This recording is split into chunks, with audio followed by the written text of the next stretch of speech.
If you don't want to ever miss an OLLI Boca announcement via email, just follow these easy instructions on how to allow OLLI Boca emails to reach your inbox.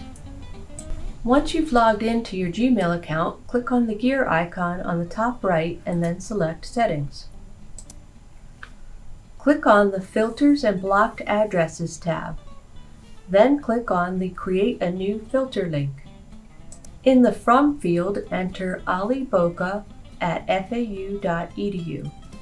Then click on Create Filter at the bottom of the window. Select the checkbox next to Never Send it to Spam. Then select the Create Filter button. Now you can see that your filter has been created.